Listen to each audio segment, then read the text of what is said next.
ನಮಸ್ಕಾರ ಸ್ನೇಹಿತರೆ, ದಿಶಿರಾ ಕಿಚನ್ಗೆ ನಿಮ್ಗೆಲ್ಲರಿಗೂ ಸ್ವಾಗತ. ಇವತ್ತು ನಾವು ಸುಟ್ಟಿರೋ ಬದನೆಕಾಯಿಯಿಂದ ಗೊಜ್ಜು ಅಥವಾ ನಮ್ಮ ಕಡೆ ಇದನ್ನ ಎಣ್ಬಜ್ಜಿ ಅಂತ ಕೂಡ ಕರೀತಾರೆ. ಯಾವ ರೀತಿ ಮಾಡೋದು ಅಂತ ನೋಡೋಣ ಬನ್ನಿ. ಬದನೆಕಾಯಿ ಗೊಜ್ಜು ಅಥವಾ ಎಣ್ಬಜ್ಜಿನ ಮಾಡೋದಕ್ಕೆ ನಾನಿಲ್ಲಿ ಉದ್ದ ಬದನೆಕಾಯಿನ ತೊಗೊಂಡಿದ್ದೀನಿ. ಎಣ್ಣೆಗಾಯಿಗಾದರೆ ಚಿಕ್ಕ ಬದನೆಕಾಯಿನ ಆರಿಸ್ಕೊಳ್ತಾರೆ. ಈ ರೀತಿ ರೆಸಿಪಿಗಾದರೆ ನಾವು ಉದ್ದ ಬದನೆಕಾಯಿನೇ ಜಾಸ್ತಿಯಾಗಿ ಪ್ರಿಫರ್ ಮಾಡ್ತೀವಿ. ಮೇಲಿಂದ ಸ್ವಲ್ಪ ಎಣ್ಣೆ ಸವರ್ಕೊಂಡಿದ್ದೀನಿ. ಹಾಗೆ ಇದರ ಮೇಲ್ಗಡೆ ಚಿಕ್ಕ ಚಿಕ್ಕ ಹೋಲ್ಸ್ಗಳನ್ನು ಮಾಡ್ಕೊಳ್ಳೋಣ. ಒಂದು 3-4 ಹೋಲ್ಸ್ ಮಾಡಿದರೆ ಸಾಕು ಏರ್ ಪಾಸ್ ಆಗೋದಕ್ಕೆ ಅಂತ. ಸ್ಪೂನ್ನ ಸಹಾಯದಿಂದನೇ ಮಾಡ್ತಾಯಿದ್ದೀನಿ, ಇಲ್ಲ ನೀವು ಟೂತ್ ಪಿಕ್ನ ಸಹಾಯದಿಂದ ಬೇಕಿದ್ರೂ ಕೂಡ ಮಾಡ್ಕೋಬಹುದು. ಸ್ಟವ್ ಮೇಲೇ ಹಾಗೆಯೇ ಡೈರೆಕ್ಟಾಗಿ ಇದನ್ನು ಸುಡಬೇಕಾಗಿರೋದು. ಮೇಯ್ನಾಗಿ ಇದು ಬದನೆಕಾಯನ್ನು ಸುಟ್ಟು ಮಾಡೋ ಅಂಥ ರೆಸಿಪಿ. ಕೆಂಡದಲ್ಲಾದರೆ ತುಂಬ ಚೆನ್ನಾಗಾಗತ್ತೆ. ಕೆಂಡ ಇಲ್ಲದೆ ಇರೋದ್ರಿಂದ ನಾವು ಸ್ಟವ್ ಮೇಲೇ ಹಾಗೆಯೇ ಡೈರೆಕ್ಟಾಗಿ ಇಟ್ಟು ಬದನೆಕಾಯಿಯನ್ನು ಸುಟ್ಕೋಬಹುದು. ಇದನ್ನ ಟರ್ನ್ ಮಾಡಿ ಎಲ್ಲ ಕಡೆಗೂ ನೀಟಾಗಿ ಸಿಪ್ಪೆ ಪೂರ್ತಿ ಬಿಟ್ಕೊಂಡು ಬರೋ ಅಷ್ಟರ ಮಟ್ಟಿಗೆ ಇದನ್ನ ಸುಡಬೇಕಾಗಿರೋದು. ಆಗ ಒಳಗಡೆ ಪೂರ್ತಿಯಾಗಿ ಚೆನ್ನಾಗಿ ಬೆಂದಿರುತ್ತೆ. ಬದನೆಕಾಯಿ ಸುಟ್ಟಾಗಿದೆ. ಈಗ ಇದನ್ನ ಸ್ವಲ್ಪ ಹೊತ್ತು ನಾವು ತಣ್ಣಗಾಗೋದಕ್ಕೆ ಬಿಡೋಣ. ಬಿಸಿ ಇರೋವಾಗ ಸಿಪ್ಪೆಯನ್ನು ಸುಲಿಯೋದಕ್ಕೆ ಬರಲ್ಲ. ತಣ್ಣಗಾದ ಮೇಲೆ ಸಿಪ್ಪೆಯನ್ನು ಸುಲಭವಾಗಿ ತೆಗಿಬೋದು. ಸುಟ್ಟಿರೋದ್ರಿಂದ ಬದನೆಕಾಯಿ ಘಮ ಘಮ ತುಂಬ ಚೆನ್ನಾಗಿ ಬರ್ತಾ ಇದೆ. ಇದರ ಫ್ಲೇವರು ತುಂಬ ಅಂದರೆ ತುಂಬ ಡಿಫ್ರೆಂಟ್ ಆಗಿರುತ್ತೆ. ಬದನೆಕಾಯಿನ ಬೇಯಿಸಾಗಿ ಬರೋ ಟೇಸ್ಟ್ಗಿಂತ ಸುಟ್ಟಾಗ ಬರೋ ಅಂಥ ಟೇಸ್ಟು ತುಂಬ ಡಿಫ್ರೆಂಟ್ ಆಗಿರುತ್ತೆ. ಇದರ ಮೇಲಿನ ಸಿಪ್ಪೆ ಎಲ್ಲ ಕೂಡ ತೆಗೆದುಬಿಡೋಣ.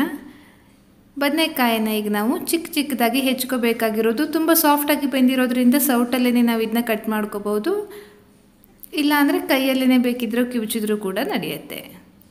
ನಾನು ಸೌಟ್ನ ಸಹಾಯದಿಂದಲೇ ಇದನ್ನ ಚಿಕ್ಕ ಪೀಸ್ ಮಾಡ್ಕೊಳ್ತೀನಿ. ತುಂಬ ಅಂದರೆ ತುಂಬಾ ಸುಲಭ. ಇದಕ್ಕೆ ಮೇಯ್ನಾಗಿ ಬದನೆಕಾಯಿ ಸುಡೋದು. ನೆಕ್ಸ್ಟು ಇದಕ್ಕೊಂದು ಒಗ್ಗರಣೆ ಅಷ್ಟೇ, ಜಾಸ್ತಿ ಏನೂ ಇಲ್ಲ. ರೆಡಿಯಾಗಿದೆ. ಬದನೆಕಾಯಿ ಅಂತೂ ಸುಟ್ಟಿ ರೆಡಿಯಾಗಿದೆ. ಈಗ ನಾವು ಒಗ್ಗರಣೆನ ಹಾಕ್ಕೊಳ್ಳೋಣ. ಒಗ್ಗರಣೆಗೆ ನಾನಿಲ್ಲಿ 3-4 ಟೀ ಸ್ಪೂನಷ್ಟು ಎಣ್ಣೆನ ಉಪಯೋಗಿಸ್ತಾ ಇದ್ದೀನಿ. ಎಣ್ಣೆ ಸ್ವಲ್ಪ ಜಾಸ್ತಿ ಬೇಕಾಗುತ್ತೆ ಇದಕ್ಕೆ, ಯಾಕೆಂದರೆ ಇದಕ್ಕೆ ನೀರನ್ನು ಸೇರಿಸಲ್ಲ, ಎಣ್ಣೆನಲ್ಲೇ ಫ್ರೈ ಮಾಡಬೇಕಾಗಿರೋದ್ರಿಂದ ಸ್ವಲ್ಪ ಜಾಸ್ತಿ ಎಣ್ಣೆನೇ ಹಾಕ್ಕೊಂಡಿದ್ದೀನಿ. ಎಣ್ಣೆ ಬಿಸಿ ಆಗ್ತಾ ಇದ್ದಾಗೆ ಅರ್ಧ ಟೀ ಸ್ಪೂನಷ್ಟು ಉದ್ದಿನಬೇಳೆನೂ ಕೂಡ ಹಾಕ್ಕೊಂಡಿದ್ದೀನಿ. ಹಾಗೆ ನೆಕ್ಸ್ಟು ಅರ್ಧ ಟೀ ಸ್ಪೂನಷ್ಟು ಸಾಸಿವೆ ಕೂಡ ಇದರ ಜೊತೆಗೇ ನಾವು ಹಾಕ್ಕೊಳ್ಳೋಣ. ಇವೆರಡು ಕೂಡ ಸ್ವಲ್ಪ ಅರಳ್ಕೊಳ್ಳಿ. ನೆಕ್ಸ್ಟ್ ಇದರ ಜೊತೆಗೇ ಹೆಚ್ಚಿಟ್ಟಿರುವಂಥ ಹಸಿಮೆಣಸಿನಕಾಯನ್ನು ಕೂಡ ಸೇರಿಸ್ಕೊಳ್ತಾ ಇದ್ದೀನಿ. ಖಾರ ನಿಮಗೆ ಎಷ್ಟು ಬೇಕೋ ಅಷ್ಟು ಹಸಿಮೆಣಸಿನಕಾಯಿನ ಹಾಕ್ಕೊಳ್ಳಿ. ಇಲ್ಲಾಂದರೆ ಕೊನೆಯಲ್ಲಿ ಚಿಲ್ಲಿ ಪೌಡ್ರನ್ನು ಕೂಡ ನಾವು ಸೇರಿಸ್ಕೋಬಹುದು. ಮೇಯ್ನಾಗಿ ಫ್ಲೇವರ್ಗೆ ಕರಿಬೇವನ್ನು ಸ್ವಲ್ಪ ಜಾಸ್ತಿನೇ ಹಾಕ್ಕೋಬಹುದು ನೀವು ಬೇಕಿದ್ರೆ. ನೆಕ್ಸ್ಟು ಇದರ ಜೊತೆಗೇ ಹೆಚ್ಚಿರುವಂಥ ಒಂದೇ ಒಂದು ದೊಡ್ಡ ಈರುಳ್ಳಿನ ನಾನಿಲ್ಲಿ ಹೆಚ್ಚಿಟ್ಕೊಂಡಿದ್ದೀನಿ. ಈರುಳ್ಳಿನೂ ಕೂಡ ಹಾಕಿ ಬಾಡಿಸ್ಕೊಳ್ಳೋಣ. ಕೆಲವರು ಇದನ್ನು ಹಾಗೇ ಹಸಿಯಾಗಿ ಈರುಳ್ಳಿನ ಹೆಚ್ಚಾಕ್ತಾರೆ, ಬದನೆಕಾಯಿನ ಎಣ್ಣೆಯಲ್ಲಿ ಫ್ರೈ ಮಾಡಲ್ಲ. ಆದರೆ ನಾನು ನಮ್ಮಮ್ಮ ಯಾವಾಗಲೂ ಮಾಡ್ತಾ ಇದ್ದಿದ್ದ ರೆಸಿಪಿನೇ ಶೇರ್ ಮಾಡ್ತಾ ಇದ್ದೀನಿ. ಇಲ್ಲಿ ನಾವು ಚಿಕ್ಕಂದಿಂದ ಇದೇ ರೀತಿಯೇ ಅಭ್ಯಾಸ, ಹಾಗಾಗಿ ಇದೇ ರೆಸಿಪಿನೇ ನಾನಿಲ್ಲಿ ಶೇರ್ ಮಾಡಿದ್ದೀನಿ. ಈರುಳ್ಳಿ ಬಣ್ಣ ಬದಲಾಗೋವರೆಗೂ ಫ್ರೈ ಮಾಡ್ಕೋಬೇಕು. ಇಷ್ಟು ಟ್ರಾನ್ಸ್ಲೂಸೆಂಟ್ ಆದರೆ ಸಾಕು ಈರುಳ್ಳಿ. ಈಗ ಇದರ ಜೊತೆಗೇ ಬದನೆಕಾಯನ್ನು ಕೂಡ ಹಾಕಿ ಮಿಕ್ಕಿರೋ ಇಂಗ್ರೀಡಿಯೆಂಟ್ಸನ್ನು ಕೂಡ ಒಂದೊಂದಾಗಿ ಸೇರಿಸ್ಕೊಳ್ಳೋಣ. ಕೆಲವರು ಬದನೆಕಾಯಿಗೆ ಒಗ್ಗರಣೆ ಹಾಕ್ತಾರೆ, ಬದನೆಕಾಯಿನ ಬಿಸಿ ಮಾಡಲ್ಲ ಮತ್ತೆ.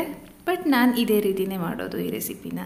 ರುಚಿಗೆ ತಕ್ಕಷ್ಟು ಉಪ್ಪು, ಆಲ್ಮೋಸ್ಟ್ 3/4 ಟೀ ಸ್ಪೂನಷ್ಟು ನಾನು ಉಪ್ಪನ್ನು ಸೇರಿಸಿದ್ದೀನಿ. ಹಾಗೆ ಖಾರಕ್ಕೆ ಇನ್ನೊಂದು ಸ್ವಲ್ಪ ಅಚ್ಚ ಖಾರದ ಪುಡಿನೂ ಕೂಡ ಸೇರಿಸ್ತಾ ಇದ್ದೀನಿ. ಹಸಿಮೆಣಸನ್ನು ಹಾಕಿದ್ದೀವಿ, ಬಟ್ ಸ್ಟಿಲ್ ಇನ್ನೊಂದು ಸ್ವಲ್ಪ ಖಾರದ ಪುಡಿನ ಸೇರಿಸ್ತಾ ಇದ್ದೀನಿ.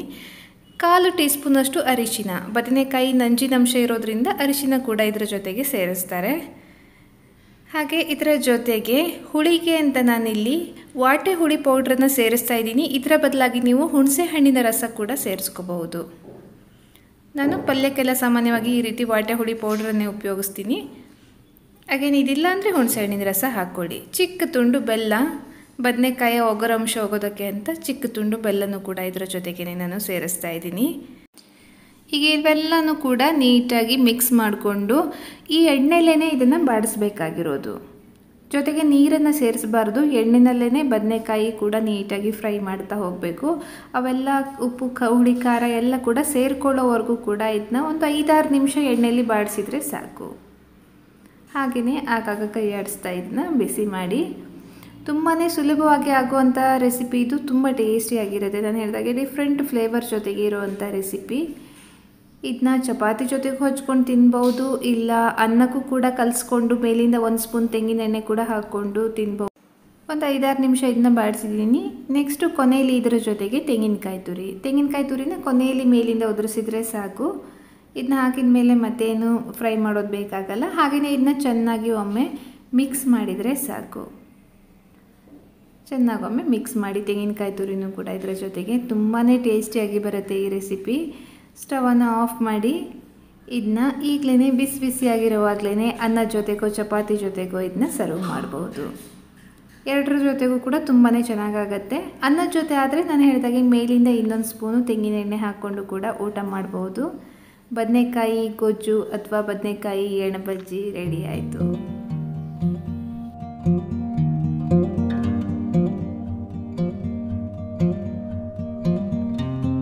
ತುಂಬಾ ಸುಲಭ, ಖಂಡಿತಕ್ಕೂ ಕೂಡ ಟ್ರೈ ಮಾಡಿ ನೋಡಿ. ಹಾಗೆ ಇವತ್ತಿನ ವಿಡಿಯೋ ಕೂಡ ಇಷ್ಟ ಆಗಿದ್ರೆ ಒಂದು ಲೈಕ್ ಮಾಡಿ, ಹೊಸಬರಾಗಿದ್ರೆ ಸಬ್ಸ್ಕ್ರೈಬ್ ಮಾಡಿ.